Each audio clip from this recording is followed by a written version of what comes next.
It's go time.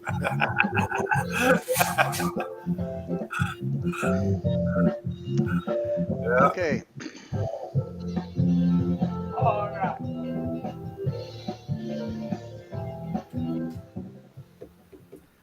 Hey, okay. Good evening. Wow. So make sure you have a large enough power supply for your computer to start with. It's probably due to the 6 monitors that got plugged in. I would probably assume, but uh, can't assume, I guess. I just don't know that much about technology. So we'll just say that, hey, we're back and we're live and we're happy to be here once again. Yeah, there you So go. we're a little late, but we're here. Okay, so, well, it's probably late. Good for astronomy guys anyway to be late, right? Yeah, well, it's still light outside, so it doesn't matter. That's right. Doesn't matter. Doesn't matter. Nothing matters. That's right. Okay. Well, hello, everyone, and welcome to our Sunday night offering of astronomy outreach for June the 12th, the Sunday Night Astronomy Show. Hooray! Thanks. Thanks, everybody. My name is Chris Kerwin. I'm the creator of the social media channels known as Astronomy by the Bay, and I'm an amateur astronomer and member of the Royal Astronomical Society of Canada, the New Brunswick chapter. First of all, I'd like to welcome back our two regular co-hosts, fellow RAS member Mr. Paul Owen from the Moon Shadow Observatory in beautiful Hampton, NB. Hey, Paul. Hey, how you Hey. doing? Okay, next up, I'd like to welcome our other regular co-host, fellow RAS member Mr. Mike Powell from the PFO Observatory here in St. John. Welcome, Mike. Oh. And on Hollywood Squares, we have in the bottom left corner today, we'd like to welcome back our friend and special guest from New Jersey and creator of the popular Facebook page, Lisa's Lookup, Lisa Ann Fanning. Welcome, Lisa. Hey! Yay! Thanks, guys. Okay, so on tonight's episode of the Sunday Night Astronomy Show, we all enjoy an astronomical event, mostly for their beauty. But how do astronomical events affect other species? This is kind of an interesting topic. I've never really thought about this, but we're returning to Lisa tonight to help understand the relationship between animals and astronomical events. Lisa's done some research on this, and hopefully she'll fill us in on the good and the bad. Sounds like a fascinating topic. And also tonight, Mike will return with another. Okay. In the ugly. Good, the bad, and the ugly. Good, bad, ugly. Yeah. Okay. Also tonight, Mike will return with another way to save some astronomy dollars in his Mike Guyver segment. Bino Bud will return with another timely target of the week as well. Paul's ready to share another astrophotography tip of the week. Well, he's going to do a segment on something else, actually, to fill in for tonight. And Rosanna's been kind enough to contribute another Rosanna's Fun Facts to us as well. I'll offer a quick view of what to look for in our sky this week, and I'll also have all of your photo submissions to share. So another busy show. And we're finally here. This is a family-friendly interactive live broadcast. So for those of you joining us from my YouTube channel or Facebook page, we are happy to try to answer all of your questions here in real time as well. And of course, we'd like to welcome all of those who have been joining us regularly through the Rogers TV network. Thank you.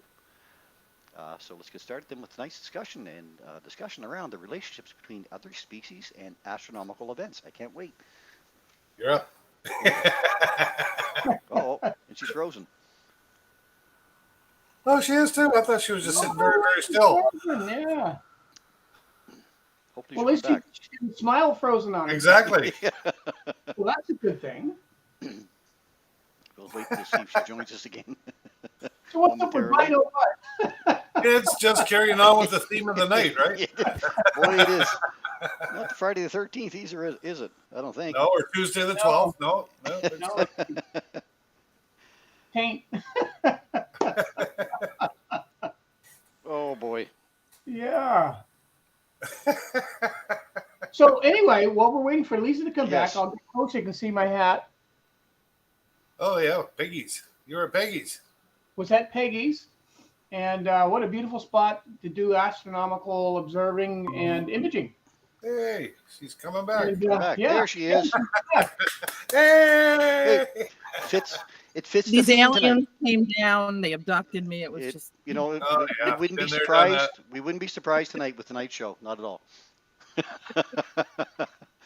with those unknown creatures she's going to talk about. There, that might be it. It is Okay. a full moon coming up, so I just want to Well, put that out. that too. Is it? That's It's wow. getting close. It's getting close. I know it affects me. It's hard to believe.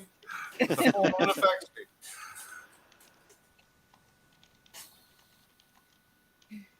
Okay, Lisa, Yes. we're going to let you start Oh, all right. before we I lose you literally again. lost track, so I didn't Are you hear frozen? anything you said for the last Okay. 5 minutes. Well, we were Next just, slide. that's okay. We were just, You we do were your just own gonna, intro, okay? don't you just love live? Isn't it great, huh? Just, you flub up, and you move on. All right. Okay, We are trying here. no trouble. It's telling me I can't share my screen, so of course. Oh, the arrow down the center? Yeah, no, Chrome wants to share the screen, but you can't share it. Oh, did you sign on with Google? I did. Okay. Because if the other ones, the firewalls are kind of funky on it. All right. Well, I'll just talk then. I Yeah, have why no not? problem doing that. As I was I always said, that kid. I was always that kid that got in trouble for talking. So. I said, you're a birding person. Just wing it. Oh, you'll get the bill for that, Mike. Ah, Oh, bad puns. We got to have those. So I've been researching how animal behavior is affected by astronomical events for a while now, because back when I was in college, I took a critical thinking course called Making Connections. And the course sought to connect a bunch of topics that are not related. And so that course really shaped my life. So whenever I have a passion, I always try to see how it fits into my other passions. So of course people know about solar eclipses and how, like birds go quiet. They think it's nighttime. If there's a solar eclipse, sometimes the bats come out. In Africa, hippopotamus exit the rivers and they go to their nocturnal, their spots where they go and roost for the night. So people are familiar with those, but I sought to find out, like, how else are animals affected by astronomical events. So another famous example, people talk about the crazies, like, we just made the joke about it's a full moon, right? But there is something to that. I think I've shared before that I have Lyme disease, and some people who have parasitic infections, such as Lyme disease, definitely feel something around the full moon. And parasites actually become more active because they're attracted to increased serotonin that happens around the full moon. Now, melatonin actually decreases around the full moon. So people complain that they can't sleep very well with the full moon. Now, there was a sleep study that was done in 2014. It was a light controlled study, and they wanted to make sure it wasn't like the light from the moon that was affecting people. What they found was it was actually that decrease in melatonin that created the slower sleep efficiency. Is that right? Wow. Yeah. wow. That explains it. So my dad was a fisherman, and I grew up going fishing, and he used to say, don't go fishing on a full moon. He's always said, avoid the first 2 days before and after the full moon. And some people say the same thing about a new moon. So believe it or not, there was studies on this, and the studies were done. It was a 9-year study done out of Australia, and they looked at catch data from 145 fishing tournaments versus the moon phase. So what did they find? They actually found that it depends on the species. So there was a correlation by species with how they feed with the moon phase. So the larger species, such as marlin and shark, were able to tolerate, higher pulls of the tides and stuff around the full moon. So they were able to feed more. So there's another link. And there are new findings all the time. So there was an article that was published in April of 2022, and this was published in Audubon, and it was a study around black swifts. Now, black swifts, you might know chimney swifts that we have here on the east coast of North America. They're a sort of a cigar-shaped bird. They're very bat-like in their flight. black swifts can stay aloft for up to 8 months. So they don't have to come down if they're not breeding. They just fly around and eat bugs. That's their mission in life, I guess.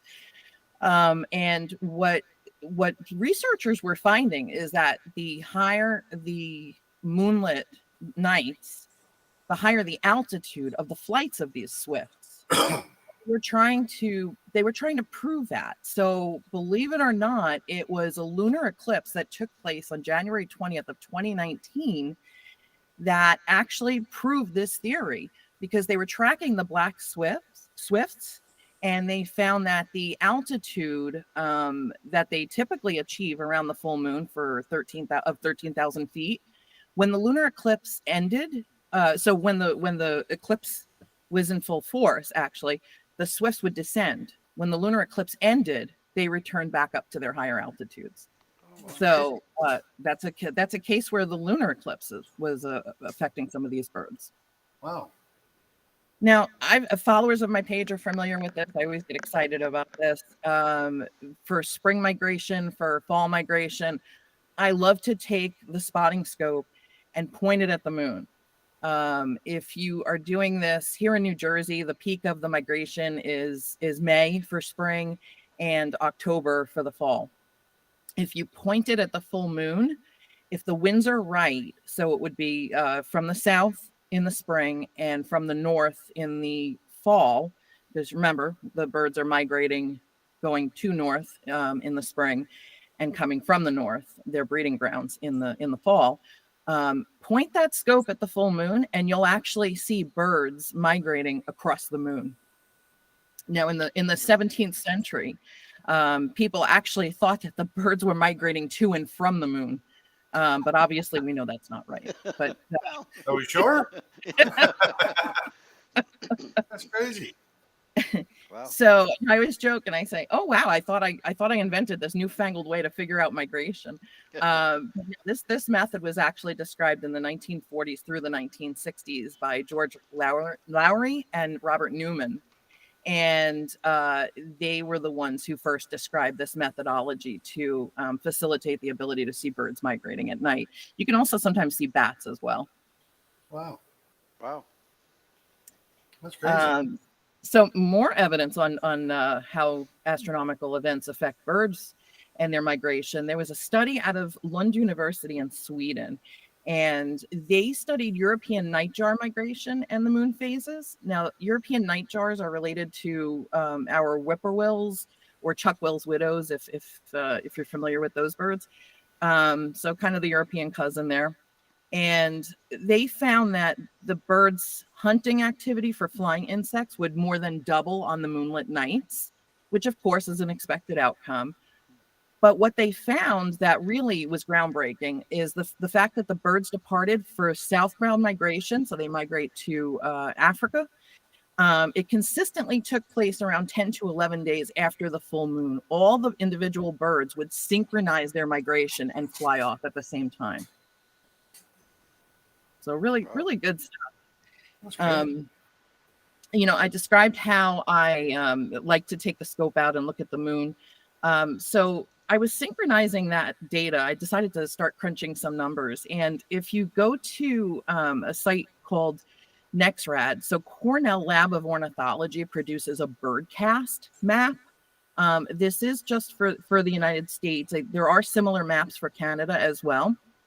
And support for the research comes from NASA and some other organizations in this consortium.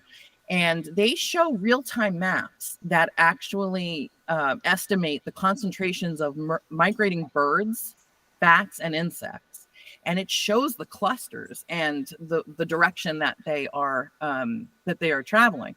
So you can actually download some of those numbers. And what I decided to do, and unfortunately I can't show the map, the graph here, but I decided to graph that data versus the moon phase. And sure enough, you see spikes around the full moons. And then you see these dips around the new moon. So I did this for the autumn migration for 2021, and it's an exercise that I do continue to do today. You got more discipline than I got. A lot of time. Fascinating. Another case study that I love is around saw-whet owls. So a saw-whet owl is a tiny little owl. It breeds up in Canada and the northern states here in the United States, and they breed in higher elevations and they migrate in winter. Male birds will stick around in the winter to remain and defend their territories, but the female birds will wander. And we get these eruption years in Point South every 4 years. So a lot of times the bird banders who are catching these birds for studies will actually they'll find that much of the data is skewed, and these are female birds, and they do migrate at night. So to capture these birds, they set up these mist nets. So they kind of look a little bit like a tennis net, but they're very fine in their weaving, and they will catch the birds as they fly through. The birds theoretically don't see the nets. So northern saw-whet owl banding studies found that higher moon illumination has a strongly inverse relationship on the capture rates. A couple of theories around this. I talked about those mist nets. So some people argue that it's increased moonlight that creates like a greater visibility for those mist nets, so the birds see it and they avoid it. But there are other studies that actually say that the birds, these small owls won't move because they're trying to mitigate risk of being predated by larger owls, such as a great horned owl or a barred owl. And the other reason is rodents, which is saw-whet food, are not as active under brighter conditions to avoid being predated. Now, if you know anything about birds, they're not going to expend energy unless there's some return for it. So the birds would just, under these circumstances, just stay idle. And this rodent study was actually backed up by a barn owl study where they looked at pellets around the phases of the moon, and they found that the barn owls were not feeding around the full moons, again, thinking that the rodents were just kind of staying put and not moving. Wow. So I'm very fortunate to have a friend, Professor Tom Brown, here in New Jersey. He's a federally licensed bird bander for songbirds, and he loaned me his data going back about 10 years. And sure enough, we see that the majority of saw-whets that he captured in those 10 years, 43% of them were captured under 0 to 20% illumination. And another 13% was 21 to 40% illumination. So that's more than half of his captures come when we're in a new moon or the newer moon phases. Wow. So this is kind of something that got me started in this. So everybody here knows Renat, I think. I think Renat's a household Online with us. She's on here tonight. Yeah, she's on tonight. You know what I'm going to say, Renat. Renat asked me if I knew about the dung beetles. And I didn't know about this. She sent me this article about how African dung beetles will orient themselves to the skies to move into a straight path. And they did a study, and they found, again, this was Lund University, they found that the beetles were not actually using individual stars to navigate, but the Milky Way. And this was the very first documented use of the Milky Way for orientation in the animal kingdom. They constructed an artificial Milky Way and, did some variants along the lighting. And that's how they were able to determine that it was the Milky Way itself that they were using to navigate. Wow. Pretty fascinating stuff. It is. Wow, that's amazing. So this is nothing new. In 1967, there was a study on indigo buntings, those beautiful blue birds with the silver beaks that might come to your feeder. And what they did was they placed them in a special cage that simulated the night sky. So it was a starlit dome, and they found that the birds would actually hop south, which is the way that they would orient themselves when they are ready to migrate south. And when researchers would remove some of the stars in the quote unquote constellations in the simulator, the birds would become disoriented. So in this case, we found evidence of a species that says that these birds are actually using constellations or the patterns of the stars to migrate. which is Wow. really fascinating stuff. That's incredible. So, I mean, you can understand when we talk about how animals are using, patterns of stars in the Milky Way. So, the next logical thing to do is to connect the fact that light pollution is definitely affecting birds.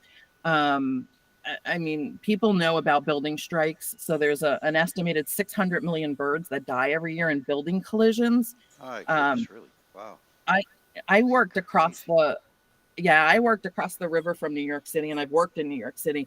And on those high migration nights, the next morning you would find dead birds, all over the street. So I collected one day in Jersey City. I collected probably about a half dozen just outside of my building, Oh, and I did share that with the building operators. So. There are a lot of efforts in big cities to try to mitigate this, even just because what happens is the birds get disoriented and they see the lights, and they're flying toward the light. So it really, the way to mitigate it is to turn the lights off. Even if you turn the lights off in a large office building for 20 minutes, it makes a huge difference, and it can save thousands of birds. really? Yeah. Don't they have when they're going south? Some birds don't they have some kind of navigational, almost a gimbal built into their brains? Is that kind of? Yeah, they do, and actually that leads me to my next point, which is around the sunspots and the solar activity that we're in right now. So some birds, some species of birds in particular, there was a study done on European robins, and it actually they actually found that broadband radio frequency noise can temporarily prevent their geomagnetic sense.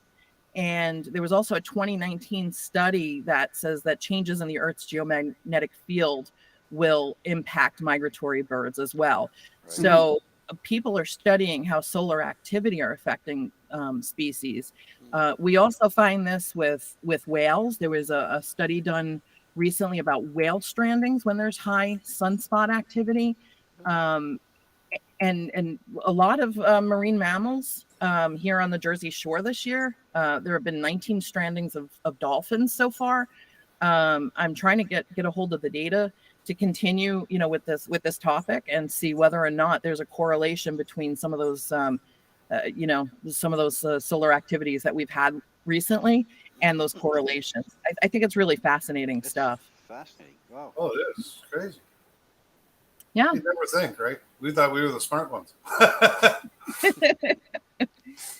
So yeah, I've been putting together this data for. It started when Rask Halifax asked me if I would put something together.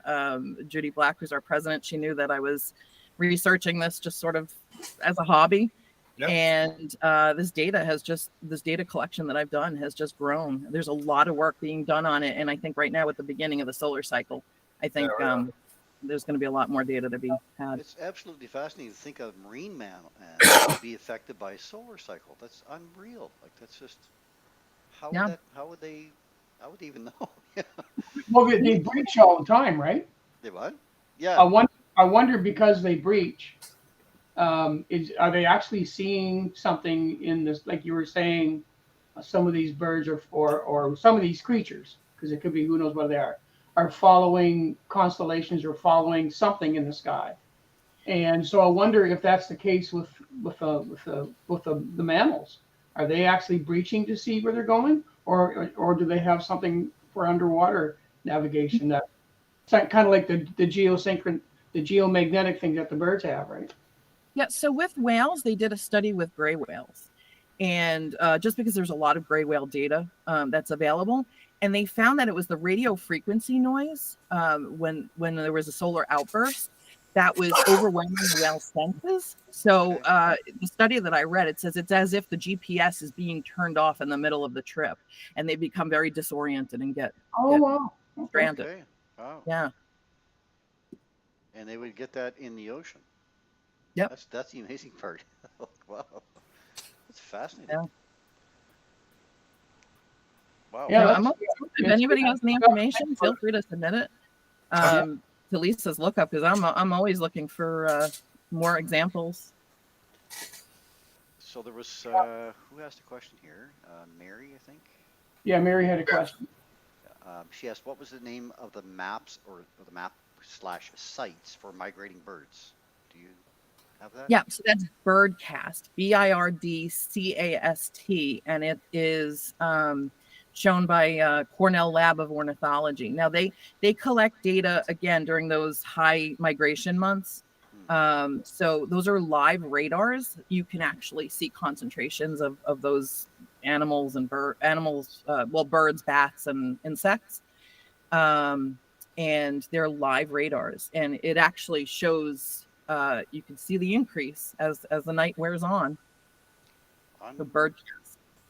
I mean, to follow constellations, like that's how would they know what the constellation is? Well, it's the patterns of the stars. I mean, I don't think they're sitting up there going, "That's right." But... Yeah, no, right, sure. Oh, that's a big dipper. Well, I should be going to live with.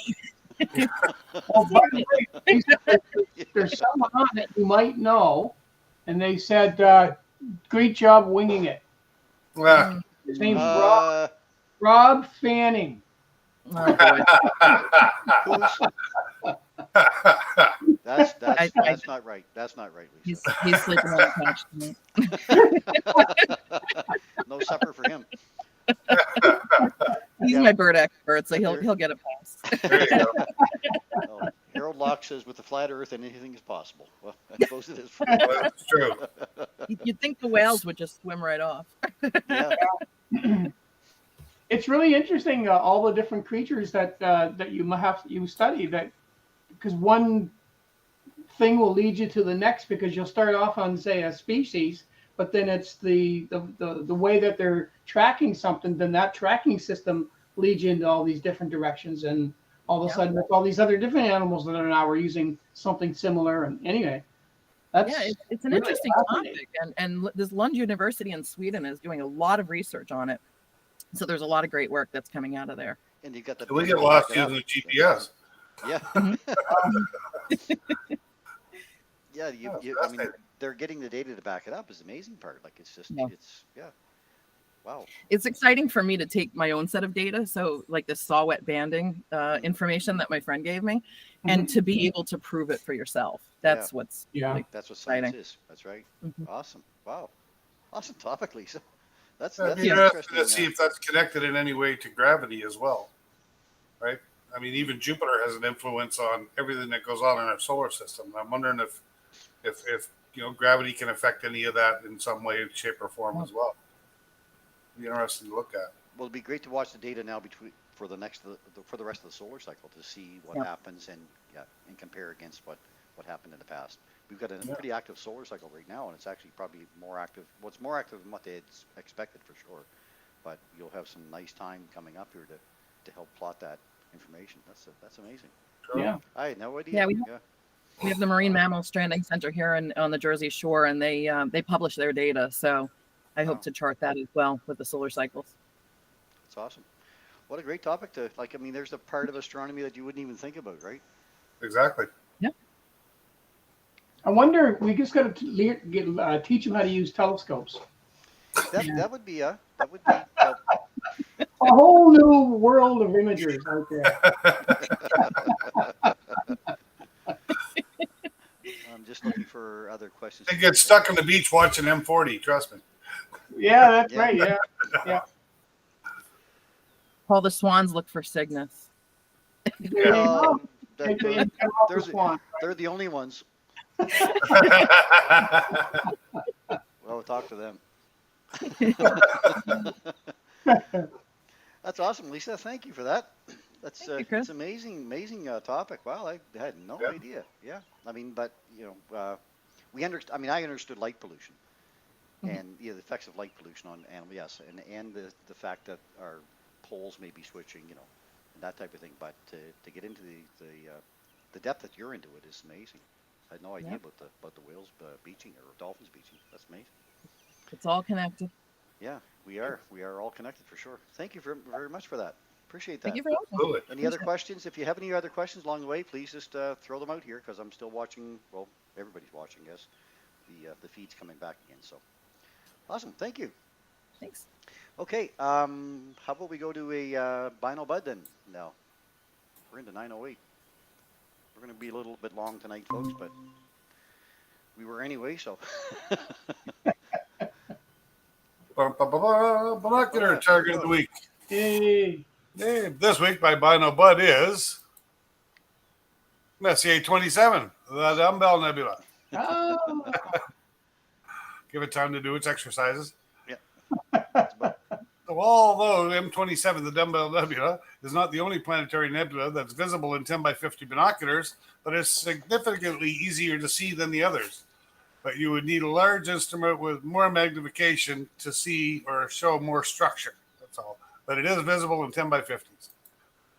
Where do I find it in the sky? Well, if you go out at midnight tonight and it stays clear, orient your body to 120 degrees east, and look up, you might see Sagitta, which is right along, I'd say, along the side of the summer triangle. And you look up just a little bit from it, you'll find M27 from the brightest star in Sagitta. Or if you're looking, you can find the summer triangle, draw a line between Deneb and Cygnus, which we talked about, and Altair. And about 2/3 of the way down between them and a little bit to one side, you'll find M27. It's actually easier to spot than I thought. What will you see? Well, you won't quite see this, but that's what you're looking for. It's got some beautiful color to it. And when you photograph it, it's just amazing. Some people call it the apple core. In 10 by 50 binoculars, well, it's a little bit smaller. It's this little smudgy dot right here in the center. And it is maybe difficult to see. You should have some darker skies, but you'll notice it from the background when you do see it. Compared to the full moon, it's probably the size of, I don't know, a little bit smaller than Mercuricium, maybe. Like it's the size of one of the C's on the moon, maybe. But you'll definitely see it against the background stars. And there's how you do astronomy. That's my backyard. Lisa might have a problem with this. Lisa, don't This pay is attention true. to this. Yeah. Well, the birds won't hit the trees anyway. Yeah. But they're going to lose their homes. No matter how much I click, it won't go. So I'll stop sharing and say that's Bino Bud target of the week. Oh, it was fantastic. Thanks, Mike. Appreciate that. A few more How many comments times do here. you don't want to take a chainsaw and just Too many. everything out of the way, and then turn off all the lights? Yeah. Because what happened was when we cut down those trees, now we can see everybody's lights coming at us. So maybe those trees aren't a bad thing. Maybe not.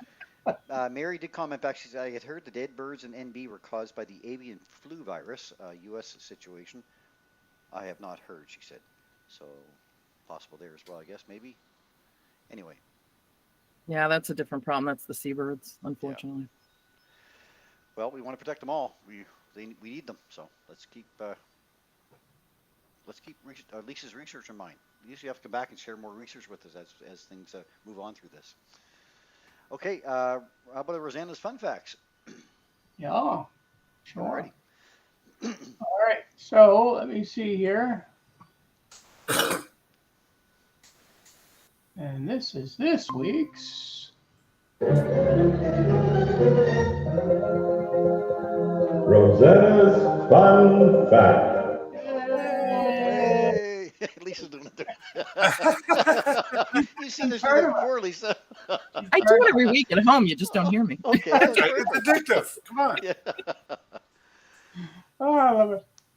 Okay, so this week, Rosanna brings us another very timely topic. And so she starts off by saying, hi, Paul, it is that time of year again. The time of year when serious or just hobbyist gardeners debate on the wisdom of planting anything fragile before the full moon in June. Grandma, according to Cindy Day, was onto something, insisting people wait until the full moon in June.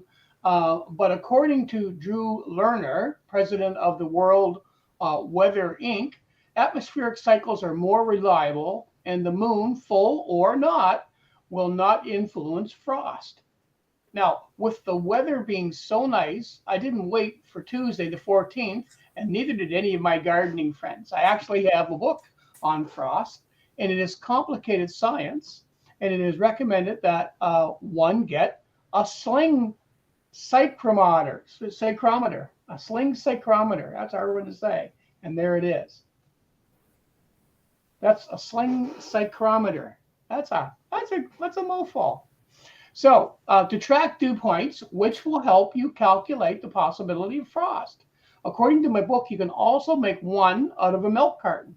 I couldn't find a picture of anyone having success with that, but there are YouTube videos with other homemade ideas. Now, did you know? There we go. Did you know that frost on Mars is well? So, according to NASA, Mars Odyssey spacecraft spotted morning frost in each of these 4 images taken during the Martian winter. The whitest areas in each picture are carbon dioxide frost that is formed overnight. Now, like the water ice frost on Earth, the rising sun tends to warm up the surface enough to melt the ice in the daytime, although on Mars, it sublimates straight to its gaseous form. These photos, by the way, are credited to NASA. Now, the northern hemisphere of Mars will soon enter its winter season, which will last almost 6 Earth months. Although we may feel like our winter lasts 6 months, it really doesn't. Just be grateful that we're not on Neptune, where a single season lasts more than 40 years. A single season lasts more than 40 years. I had to say that twice. Couldn't believe it. Giving new meaning to now is the winter of our discontent. Mars winter season means an increase in dust storms and even colder temperatures. The dust prevents Ingenuity's solar batteries from getting enough charge, so its flights are on hold for a few months during that season. Now, while we are on the subject of seasons and gardening, scientists have grown plants in lunar regolith, which is the term used for soil from the moon. They had 12 grams of soil, the equivalent of a few teaspoons, collecting during the Apollo 11, 12, and 17 missions. The material was loaned to the researchers by NASA. Now, here's the key finding: plants grow in lunar dirt. Rob Furl, an assistant vice president for the research at the University of Florida and one of the co-authors of the study, told USA Today, that's just pretty freaking astounding because plants have never been to the moon. Seeds have never adjusted to living up there. There's no evolutionary reason for us in our hubris to think that plants could grow on lunar soil. Now, the plant they grew was Thalecress I can hardly pronounce this one, Arabidopus, there we go, from seed. The plant roots did grow differently, stunt root growth in the moon dust compared to a controlled group growing in Earth soil, but this still shows an important adaptability. And here's the other one that it shows. Now, who knows? Humble beginnings can lead to amazing things, and perhaps someday someone like Matt Damon will be growing potatoes on Mars. Someday. So just keep your eye out for the bag of moon dust on the next trip to the Home Depot. Hey, Mike. And that is this week's Rosanna's Fun Fact. Yay! What a great awesome stuff. And again, as timely as ever. Thank you, Thank you Paul. so You guys much. must have talked to each other about that, did you? Talking about stuff with the moon and all that. It's crazy. Oh, it's unbelievable. I mean, everything cycles on, like Lisa says, everything's connected. Plant cycles, growing cycle, all of this stuff. It's just unbelievable because everything's changing too. And I wonder too if climate change has anything to do with what's going on with a lot of this migratory stuff. Oh, sure. I mean, we see, species disappearing and other species flourishing. Yeah. Anyway, really interesting stuff. Really interesting. Really good stuff. Thank you, Rosanna, again for another interesting fun fact. Okay, let's go to maybe a What's Up talk. What's up, talk? Well, I'm gonna introduce something else first. Just to show that next week we're gonna start with this. Well, this is the fill-in, but it's a new. You guys can't see that, can you? No, you can't. See it I on Facebook. It's on Facebook. Okay, here, I'll prop it back up here. I'll just share my screen anyway, so. Anyway, I'm getting away from these presentations on space missions, and I kind of enjoyed them in a way, but so I'm going to start it with a new segment maybe next week if we get time. And I'm calling it 4 minutes in space. A look at some fascinating space missions in 4 minutes or less. So that just narrows it down to a short segment. The first one we're going to talk about is going to be the Parker Solar Probe. We'll bring that up next week. So, but for this week, we're going to go with what's up this week. And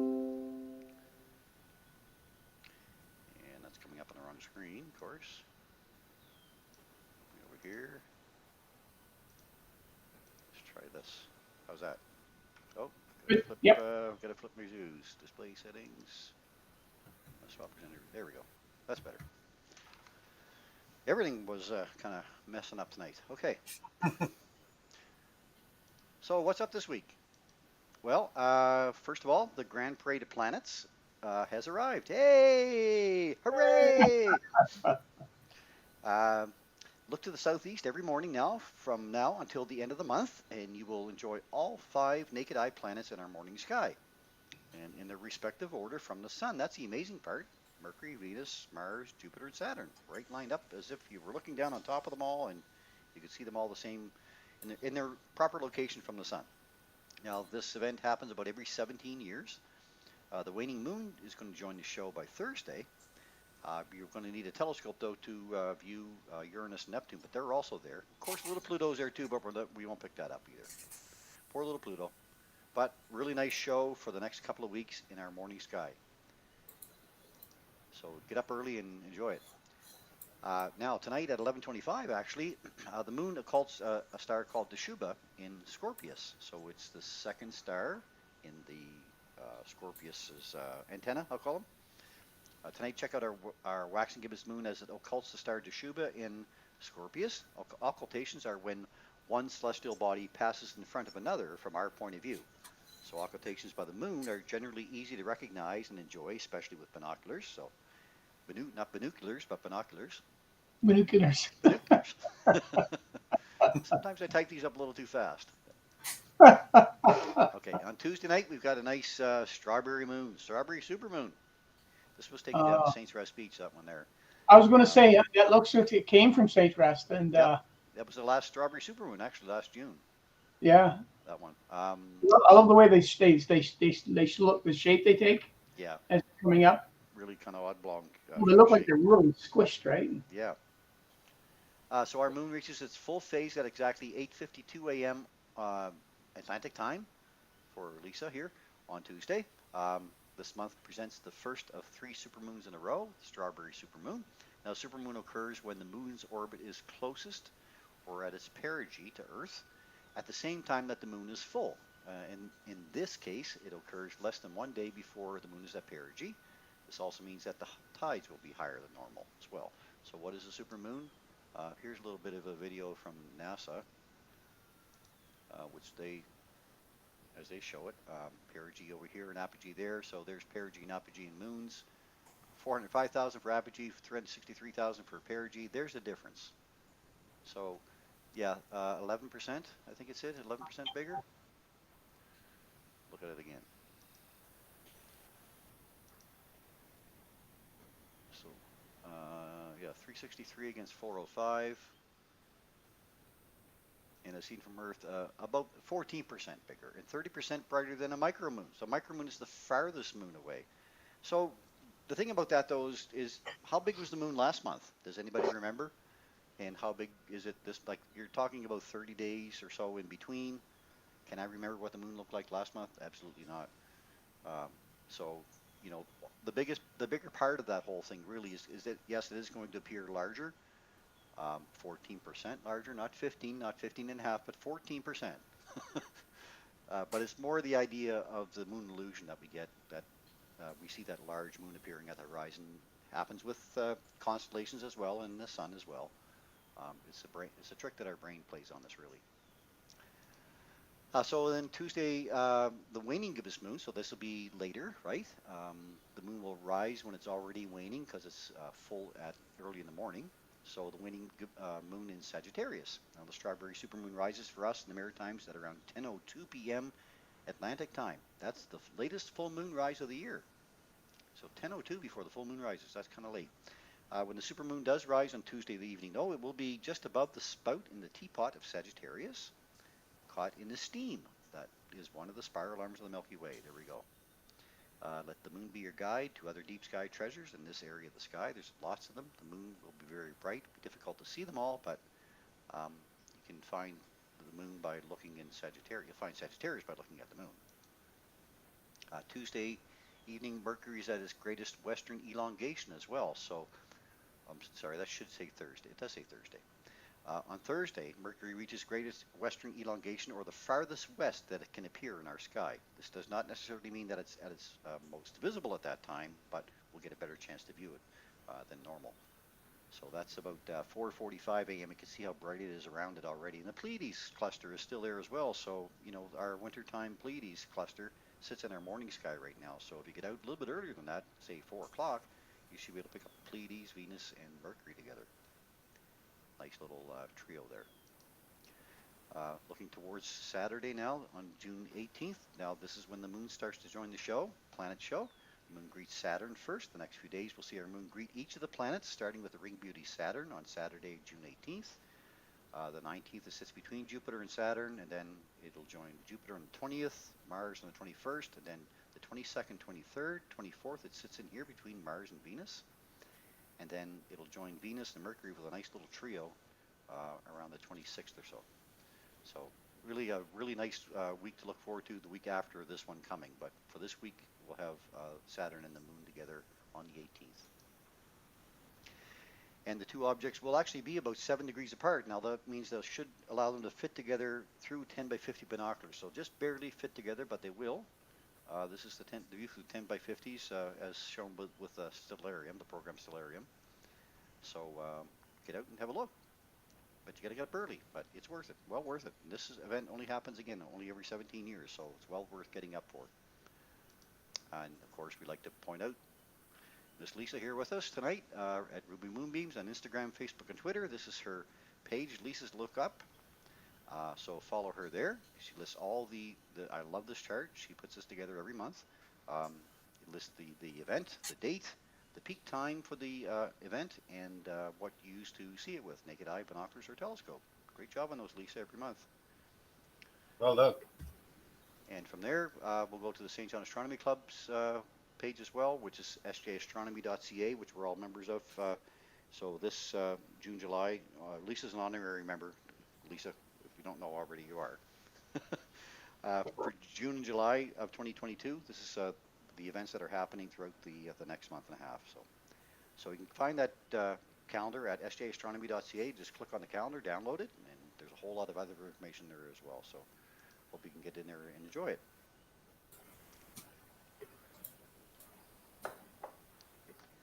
And that's it.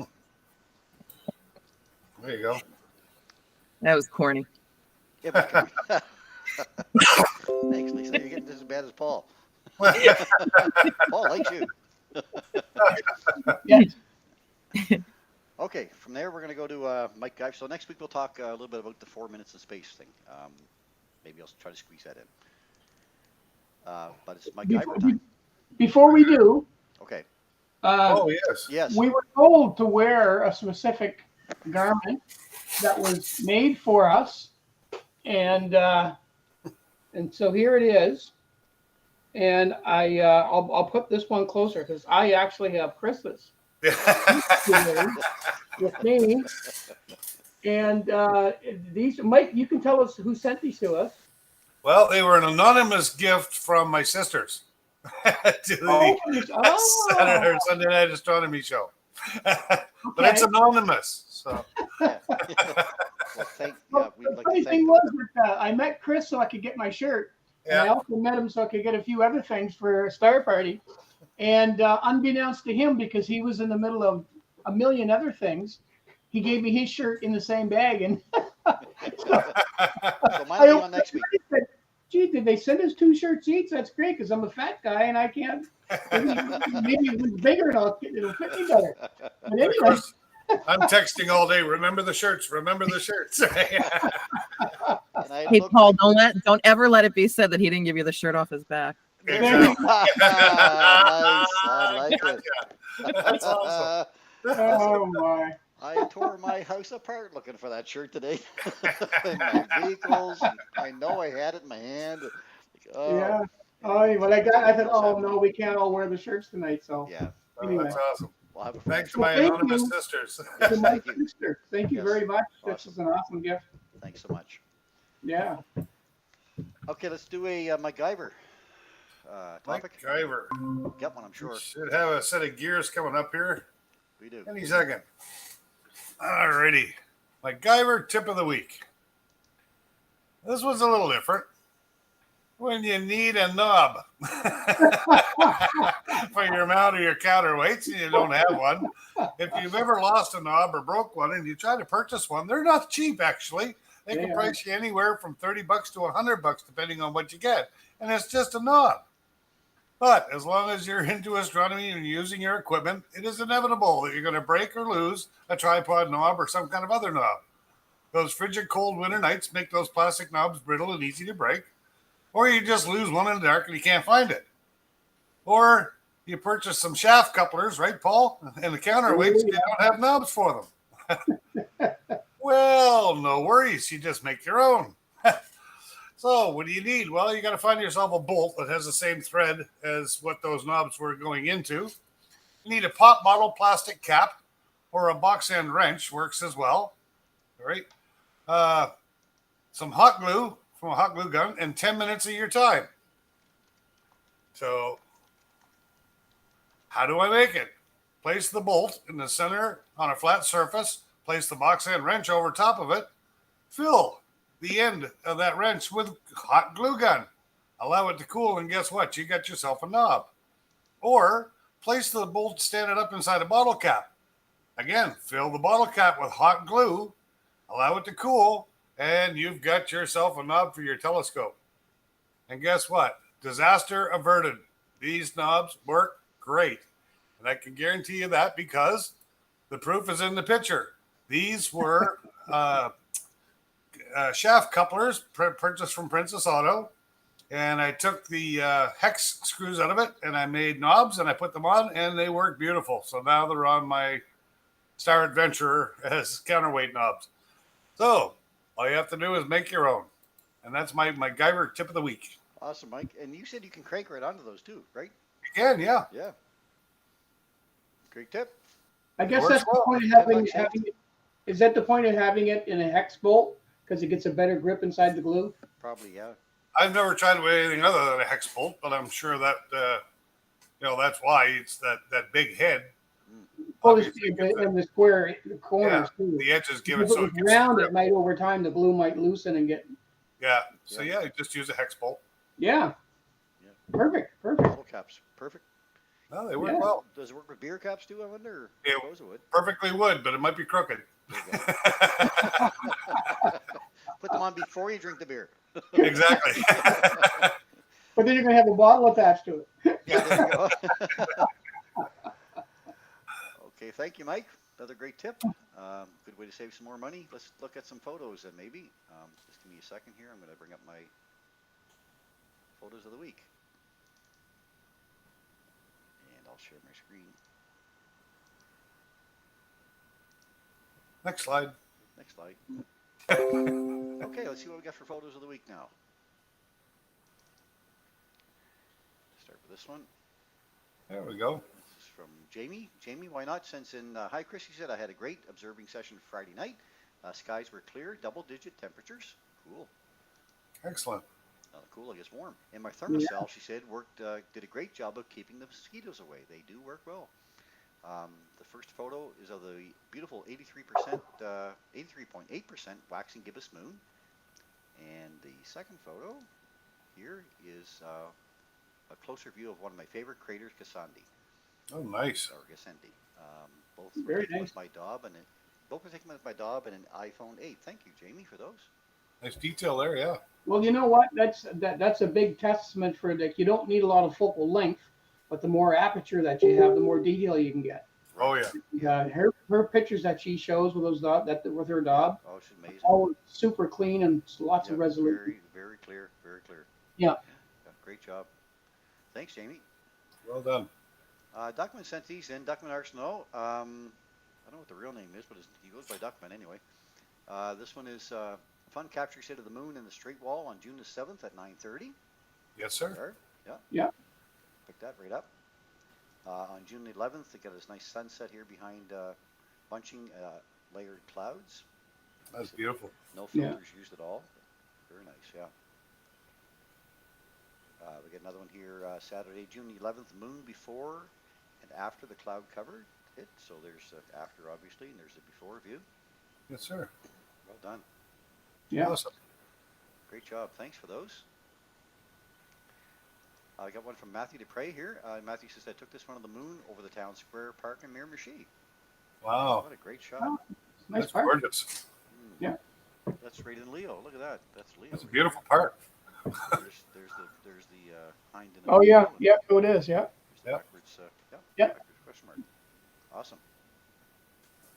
Thanks, Matthew. They can't hear you, Chris, on Facebook. They can't hear me on Facebook. That's a message I just got. Unusual. My mic is working. Yeah. I'm hearing you here. Oh, we'll keep going. I hear you fine, but Okay. I wonder what that is all about. Well, another mystery for tonight, I guess, eh? Just kind of adds to everything else. You can't hear me on Facebook. I wonder why. Nothing's changed, I don't think.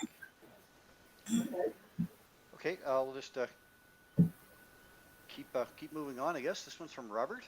yeah, your words are showing up, but you don't hear your voice. Isn't that something? Let's start again. I'll just There we go. make sure. Very quiet, according to Renat. It's soothing. Quiet. We'll call it Soothing. soothing. Let's try. Let me try this now. Soothingly quiet. There, how's that? Maybe that's a little better. We'll check with that. Okay, Robert Gadet, lunar pics from St. George during our outreach event. We had a nice outreach event the other night Oh, at right on. St. George Elementary School. So we invited Excellent. down to take a look. There's some pictures from Robert. Yes, sir. Nice. Let me see. My speakers are up 100% now. There, you can barely hear him on YouTube. It says as well. Wow. Just 1 second. I'm just going to check my headset, make sure that I'm still powered up. Battery's up full and volume's up to 100%. Gotta have something to do with the phase of the moon. Yeah. It's gotta have something. It wouldn't have to be anything special tonight for sure. Well, good. Much better, Chris. You're good now. Okay, perfect. All right. Hands off it. Me. Okay, all good. Okay, let's continue on. Sorry about that, folks, but hopefully you can see the words there. David Samard has these ones here. Last night moon. This actually was taken on the 22nd of May. The temperature was just perfect, he says, taken with my SCT 6-inch on Explorer Scientific, and DSLR camera, T3i, and a Yes, sir. reducer to have the moon in the picture. Nice shot. You get nice shots there, Dave. Yep. Okay, a little better now, she says, as far as sound goes. Okay, well, like no surprise here tonight, folks. Sorry. Almost like it's almost like this is show number 2. Oh, yeah. I feel like it. Okay. Jupiter again, May 22nd. This one taken with a 6-inch SCT, mounted with Explorer Scientific. Yeah, same setup. Next Wow. Image 5 camera with shark cap. So got Jupiter and some moons there. Moons are always cool. Oh, sweet. Again, this morning very little humidity, so nice equipment there again for Saturn. Beautiful shot there, Saturn. Yeah. Well done. Nice split. Yeah, that's such a gorgeous planet. I love that planet. Okay, and one more. We've got another Big Jupiter. Yes, another sir. crack at Jupiter there. Bands. Yes. And pretty Yeah. red spot, too. Yeah. Yes. Awesome. Well done, David. Keep up the Awesome. good work. Thanks for sending those in. This one came from Haley. Haley Craswell sent this one in. Yes, sir. Yeah. Hey, Haley. Hey, Haley. Haley is at this one, she said, this photo was taken when my dad had the telescope out, and I decided to take a bunch of photos, and this one was one of the ones I took. I hope you like it. We love it, Haley. Thank you very much. Yes, Nice perfect. job, Haley. Very nice job. Lots of detail there. Good job. Keep Well up the done. good work. Keep looking up. And Joey, her dad sent these ones in. I said, hi, Nice. Chris. Here's a shot of the moon I took Monday night at 9:50 p.m. One was shot in mono. The other one is in color. Both taken with an iPhone 12 through a 30mm eyepiece. Did you see the lunar V? Did I see the lunar V? Just go back here. See There the it is, X. right there. Yeah. Yep. There's the V. Should be able to see love. LOVE. There's the X. Yeah. Yeah. Well, there's an O there. Yeah, pick an O. Yeah. Yeah. There's an O. There's an O. Oh, That's the easy one. Yeah, I know. Yeah. there you go. Get right in there. Yeah. Get in there. There we go. There's a nice big V. Very nice. Nice work. Nice work. Yeah. Yeah. Y'all's got to be in there somewhere, I'm sure. It's in there. Very nice. Well done. Thank you, Joey. And we've got this one from Kathy Adams. Oh, pretty. Nice shot. Huh? Oh, Kathy yes. said, I saw this while I was out shooting the Eagle's nestibula, she said. Sony A7 double I and my Sigma 100 to 400mm lens at 400mm. Yes, sir. Yep. Bay moons are great. Okay, we're going to move on to Chris Benoit now. Chris got this one, M57 Ring Nebula. Yes, the smoke There it is ring. right there, yes. Can you blow it up a little more? Pardon That's me? part of that whole Tim Hortons constellation. Can you blow it up a little more? Yeah, there we go. Yep. Just to show people that when you're actually shooting that with a higher powered scope, there's actually a little star right in the very center of that. You Yeah. won't see it on this particular image, but because that's a planetary nebula. Yeah. And it's got nothing to do with the planet. There's this other image. Yep. Yep. Lights 100, the darks and bias, he says, 30 seconds per light. Mike Thorne says an O on the moon is like M40 in the sky. Good point. Good point. Nice shot. Okay, nicely done. Thanks, Chris. And we're going to go to Robert Gadet's capture today of sunspot 3030 using fire Well done. capture. Yeah.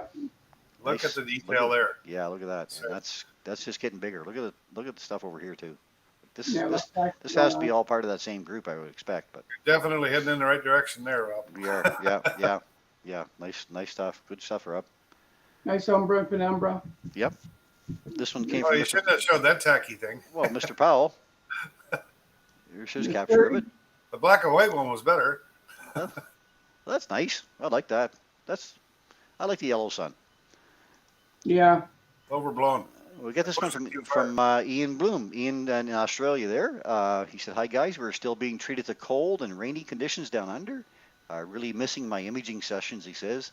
Here's a capture I took earlier this year of the Orion Nebula and the Running Man Nebula.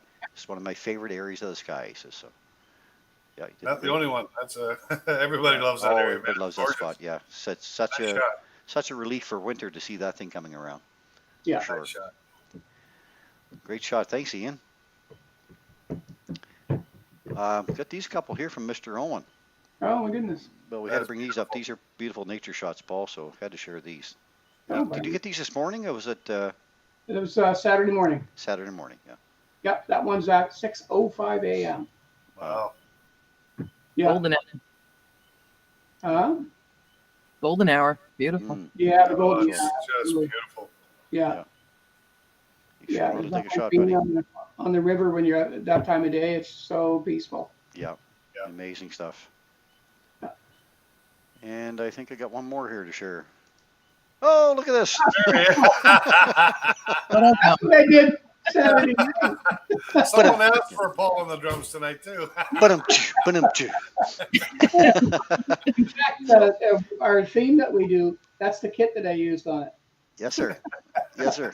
Well, you were having fun there. You're right into it. I had a ball last night. Just had like a ball. Animal on the Muppets, eh? Yeah, that's what it felt like. I felt the prayer coming out of me. I don't know. Awesome. Okay, and if you have some photos to share, we'd love to get them here. You know that. So please send them in. We never judge any photos. We just love seeing the photos all together. So send them into SundayNightAstronomyShow@gmail.com or SNAS@astronomybythebay.ca, and we'd be happy to include them on our next broadcast. So thank you everybody for sharing those. Absolutely. It's awesome. And then we apologize again for being a little bit late tonight. That's technology does happen sometimes. It almost felt like show number 2. It really did. Oh, But, good.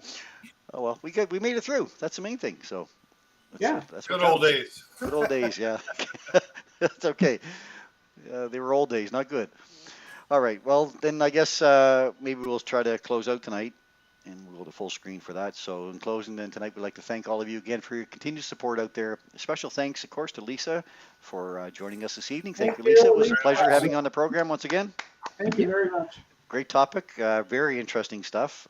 Please Always come a back pleasure. and keep us filled in on what's going on. And make sure you follow Lisa's Lookup, Astronomy and More.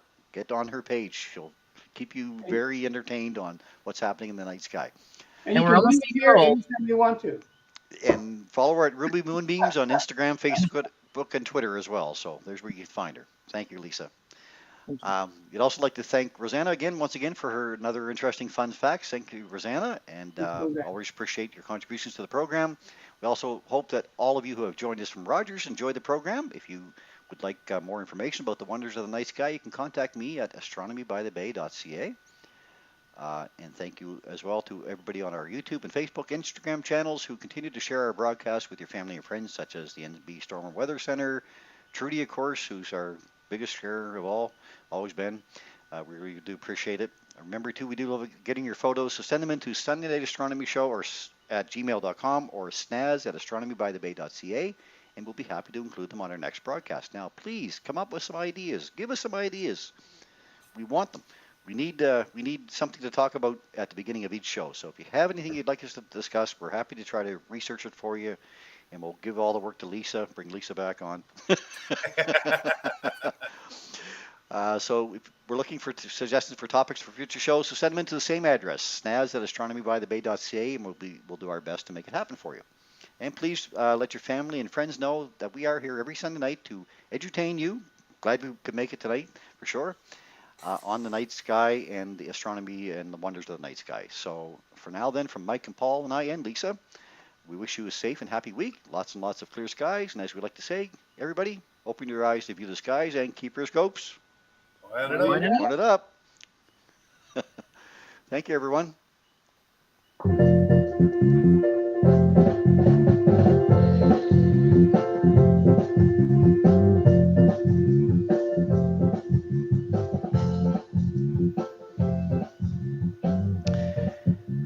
Now, time to get my computer in the shop for repairs before next show. A big power supply.